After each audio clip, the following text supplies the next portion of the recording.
Estamos acostumbrados a pensar que Don Cristóbal Colón fue quien demostró que la Tierra es redonda.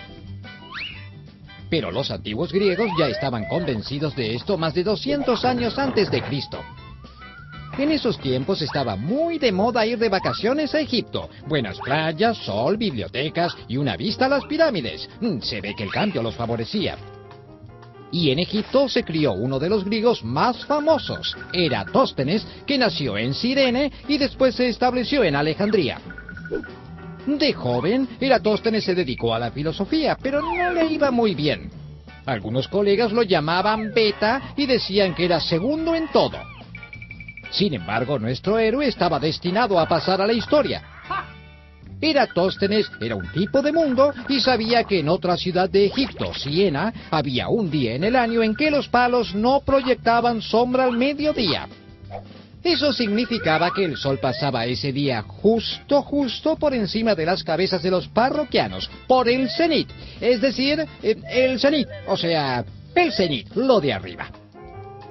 En el resto de las ciudades como Alejandría o Atenas, el sol nunca estaba tan alto y había sombras todos los días del año. Si en una ciudad había sombra y al mismo tiempo en otra ciudad no la había, pensó Eratóstenes, es que mientras el suelo de Siena está bien perpendicular a los rayos del sol, el suelo de Alejandría debe estar inclinado. Si la Tierra esférica es muy grande, estará menos inclinado, mientras que si es pequeña, la inclinación será mayor. Eratóstenes se dio cuenta, entonces, que si podía medir con precisión la sombra en Alejandría al mismo tiempo que no había sombra en Siena, iba a poder determinar el tamaño de la Tierra. Un verdadero bocho. Puso manos a la a la obra, allá por el año 240 a.C. Esperó al día en que no había sombra en Siena al mediodía, y él, que vivía en Alejandría, midió la sombra al mismo tiempo. No sabemos cómo hizo para coordinar el horario, siempre hay a mano algún amigo que te ayuda, pero lo cierto es que Eratóstenes midió la sombra en Alejandría justo a la hora exacta en que en Siena no había sombra. En ese instante, aunque el sol estaba alto en Alejandría y las sombras eran chiquitas, ahí estaban.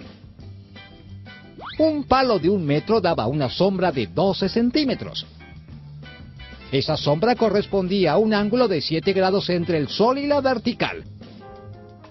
Ya tenemos el ángulo, pensó. Ahora falta la distancia entre las ciudades. Eratóstenes mandó a un pobre gaucho a medir la distancia exacta entre Alejandría y Siena, contando los pasos.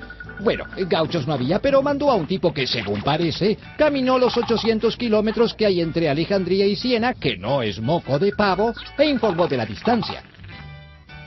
Claro que no en kilómetros, una medida que no existía, como los gauchos, sino en una unidad llamada estadios. Si 800 kilómetros corresponden a 7 grados, los 360 grados corresponden a la circunferencia total de la Tierra. Repito, si 800 kilómetros corresponden a 7 grados, los 360 grados corresponden a la circunferencia total de la Tierra. Eratóstenes concluyó que la Tierra era una esfera de 41.152 kilómetros de circunferencia y por lo tanto de unos 12.000 kilómetros de diámetro. ¡Perfecto! O casi, porque los más obsesivos le dirían a Eratóstenes que hoy las mediciones más delicadas dan 40.067 kilómetros para el perímetro de nuestro planeta en el Ecuador. ¡Qué precisión! Eratóstenes había medido el tamaño de la misma Tierra con menos de un 0,5% de error hace 22 siglos y había hecho esa proeza con un palo. Pero el verdadero héroe de la historia fue el gaucho.